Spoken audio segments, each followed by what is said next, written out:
नमस्कार। आकाशवाणी जयपुर अजमेर से प्रस्तुत हैं प्रादेशिक समाचार।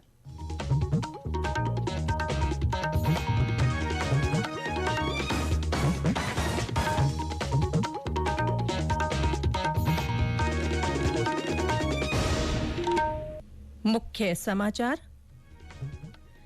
नवीन और नवीकरणीय ऊर्जा मंत्रालय ने हरित हाइड्रोजन मानक को अधिसूचित किया। भारत की G20 अध्यक्षता के तहत व्यापार और निवेश कार्य समूहों की 2 दिवसीय बैठक कल से जयपुर में। प्रदेश में विभिन्न विभागों में अभियांत्रिकी सेवा के समान योग्यता वाले पदों पर भर्ती प्रक्रिया अब एक ही चयन परीक्षा के माध्यम से हो सकेगी। और प्रदेश में पिछले कुछ दिनों से सुस्त पड़ा मानसून सक्रिय होने से कई स्थानों पर बारिश।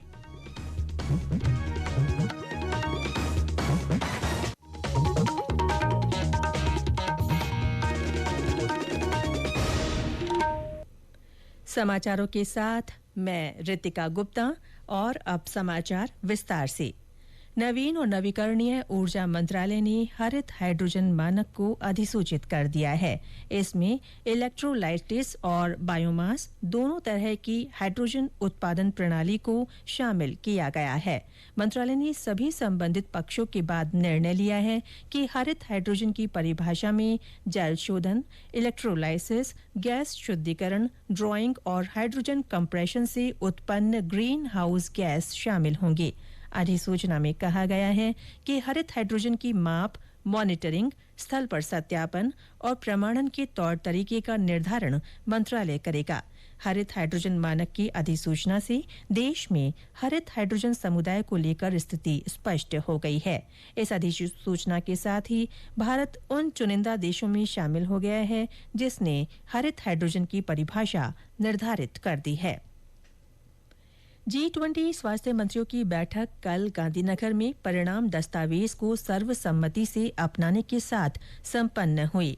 गांधीनगर में मीडिया को जानकारी देते हुए केंद्रीय स्वास्थ्य मंत्री मनसुख मांडविया ने कहा कि स्वास्थ्य आपात स्थिति के दौरान दुनिया भारत को विश्वसनीय भागीदार के रूप में देख रही है। बैठक में G20 के सदस्य देशों ने भविष्य की स्वास्थ्य आपात स्थितियों से निपटने के लिए लचीली, समावेशी और सुलभ स्वास्थ्य देखभाल प्रणाली बनाने की प्रतिबद्धता दिखाई। उन्होंने कहा कि भारत, जिसे दुनिया की फार्मेसी के रूप में जाना जाता है, देश में चिकित्सा पर्यटन के तेजी से विकास के साथ जल्दी ही हॉस्पिटल ऑन द अर्थ बन जाएगा। भारत की G20 अध्यक्षता के तहत चौथी और अंतिम व्यापार और निवेश कार्य समूह की 2 दिवसीय बैठक कल से जयपुर में शुरू होगी। इसके बाद G20 व्यापार और निवेश मंत्रालय बैठक जयपुर में ही 24 और 25 अगस्त को आयोजित की जाएगी। दोनों ही बैठकों में G20 सदस्य देशों, आमंत्रित देशों के व्यापार मंत्रियों और सचिवों, क्षेत्रीय समूहों तथा अंतर्राष्ट्रीय संगठनों के प्रतिनिधि मंडलों के प्रमुखों सहित 300 से ज्यादा प्रतिनिधि भाग लेंगे। विचार विमर्शों में वैश्विक व्यापार और निवेश संबंधित मुद्दों पर आम सहमति बनाने के साथ साथ भारतीय अध्यक्षता में प्रस्तुत कार्रवाई उन्मुख प्रस्तावों को पूरा करने पर ध्यान केंद्रित किया जाएगा। बैठक के बारे में विस्तृत जानकारी देने के लिए आज दोपहर में वाणिज्य और उद्योग मंत्रालय के सचिव सुनील बरथवाल जयपुर में एक प्रेस वार्ता को संबोधित करेंगे। लद्दाख में कल एक दुर्घटना में 9 सैनिकों की मृत्यु हो गई और एक सैनिक गंभीर रूप से घायल हो गया। ये दुर्घटना कियारी गांव से 6 किलोमीटर आगे एक सैन्य वाहन के सड़क से फिसलकर गहरी खाई में गिरने से हुई। दुर्घटना के समय ये वाहन अन्य वाहनों के साथ लेह से न्योमा जा रहा था। राष्ट्रपति द्रौपदी मुर्मू, उपराष्ट्रपति जगदीप धनखड़ और प्रधानमंत्री नरेंद्र मोदी ने इस हादसे में सैन्यकर्मियों की मृत्यु पर गहरा दुख व्यक्त किया है और पीड़ित परिजनों के प्रति संवेदना जताई है। रक्षा मंत्री राजनाथ सिंह और गृह मंत्री अमित शाह ने भी इस दुर्घटना पर शोक व्यक्त करते हुए घायलों के शीघ्र स्वस्थ होने की कामना की है। रक्षा मंत्री राजनाथ सिंह ने कहा है कि पिछले 9 वर्षों में भारत ने रक्षा क्षेत्र में काफी आत्मनिर्भरता हासिल कर ली है और सशस्त्र बलों द्वारा उपयोग में लिए जा रहे अधिकांश हथियार देश में ही बनाए गए हैं। कल नई दिल्ली में एक कार्यक्रम को संबोधित करते हुए श्री सिंह ने कहा कि रक्षा उपकरणों का आयात व्यापार संतुलन पर प्रतिकूल प्रभाव डालता है, जो अर्थव्यवस्था के लिए हानिकारक है। उन्होंने कहा कि आत्मनिर्भरता से न सिर्फ अर्थव्यवस्था मजबूत होती है, बल्कि रोजगार के भी ज्यादा अवसर पैदा होते हैं। ये समाचार आकाशवाणी जयपुर अजमेर से प्रसारित किए जा रहे हैं। राज्य सरकार के विभिन्न विभागों में अभियांत्रिकी सेवा के समान योग्यता वाले पदों पर भर्ती प्रक्रिया अब एक ही चयन परीक्षा के माध्यम से हो सकेगी। इस संबंध में मुख्यमंत्री अशोक गहलोत ने सेवा नियमों में संशोधन के प्रस्ताव को मंजूरी दे दी है। उन्होंने काउंसलिंग के माध्यम से विभाग आवंटित किए जाने के प्रस्ताव का भी अनुमोदन किया है। सरकार ने सचिवालय के निजी सचिव और निजी सहायक संवर्ग का पुनर्गठन कर 71 नए पद सृजित करने की स्वीकृति भी दी है। इससे संवर्ग में पदों की संख्या 462 से बढ़कर 533 हो जाएगी। उदयपुर में कल से राष्ट्रमंडल संसदीय संघ भारत क्षेत्र के 9वें सम्मेलन का आयोजन किया जाएगा। सम्मेलन का उद्घाटन लोकसभा अध्यक्ष ओम बिरला करेंगे। इस 2 दिवसीय सम्मेलन का मुख्य विषय डिजिटल युग में लोकतंत्र और सुशासन को मजबूत करना है। सम्मेलन के दौरान राज्य विधानमंडलों के पीठासीन अधिकारी, सभापति और अध्यक्ष डिजिटल सशक्तिकरण के माध्यम से सुशासन को प्रोत्साहित करने में जनप्रतिनिधियों को और अधिक कुशल बनाने और लोकतांत्रिक संस्थाओं के माध्यम से राष्ट्र को मजबूत करने में जनप्रतिनिधियों की भूमिका पर चर्चा करेंगे।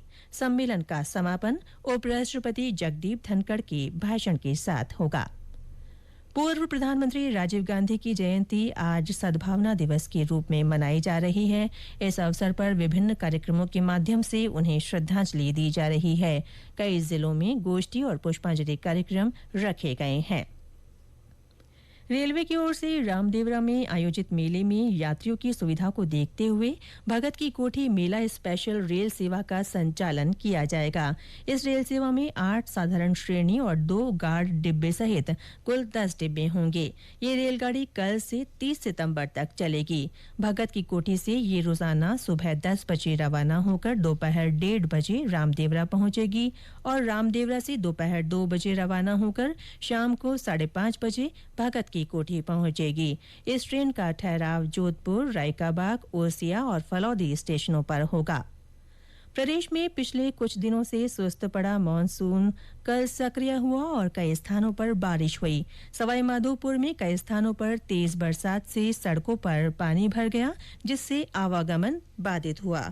वहीं लोगों को गर्मी से भी राहत मिली है। बीती रात जिला मुख्यालय पर मेघ गर्जन और हवा के साथ हुई तेज बरसात से शहर तरबतर हो गया। कुछ ही देर में सड़कें पानी के दरिया के रूप में बदल गई और शहर के कई निचले इलाकों में पानी भी जमा होने से लोगों को परेशानी उठानी पड़ी। बीते 2 दिनों से रुक रुक कर हुई बरसात से तापमान में गिरावट दर्ज होने से लोगों तथा पशु पक्षियों को भीषण गर्मी से कुछ राहत मिली है। वहीं पूरे क्षेत्र में हुई बरसात के बाद मुरझाने लगी फसलों को नया जीवन मिलने से किसानों के चेहरे भी खिल गए हैं।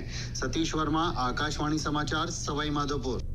झालावाड़ में कल से शुरू हुआ बरसात का दौर अभी तक जारी है। इस बरसात से जिले में आम नागरिक के साथ ही किसानों की खरीफ की फसल को भी राहत मिल रही है। उदयपुर में कल शाम तेज बारिश के बाद आज सुबह हल्की बारिश हुई। राजधानी जयपुर के कुछ क्षेत्रों में छुटपुट बारिश के समाचार हैं। बीकानेर में सुबह हल्की बूंदाबांदी हुई और बादल छाए हुए हैं। नागौर में कल शाम हल्की बारिश हुई। वहीं अलवर के भिवाड़ी में हुई तेज बारिश से कई सड़कें जलमग्न हो गईं। दौसा में भी रिमझिम बारिश हुई है। मौसम विभाग के अनुसार आज जयपुर, अजमेर, पाली, बूंदी, चित्तौड़गढ़, भीलवाड़ा और झालावाड़ जिलों में बादल गरजने के साथ हल्की से मध्यम बारिश की संभावना है। और अंत में मुख्य समाचार एक बार फिर। नवीन और नवीकरणीय ऊर्जा मंत्रालय ने हरित हाइड्रोजन मानक को अधिसूचित कर दिया है। भारत की G20 अध्यक्षता के तहत व्यापार और निवेश कार्य समूह की 2 दिवसीय बैठक कल से जयपुर में शुरू होगी। प्रदेश में विभिन्न विभागों में अभियांत्रिकी सेवा के समान योग्यता वाले पदों पर भर्ती प्रक्रिया अब एक ही चयन परीक्षा के माध्यम से हो सकेगी। और राज्य में पिछले कुछ दिनों से सुस्त पड़ा मानसून सक्रिय होने से कई स्थानों पर बारिश हुई। इसके साथ ही प्रादेशिक समाचार बुलेटिन समाप्त हुआ। नमस्कार।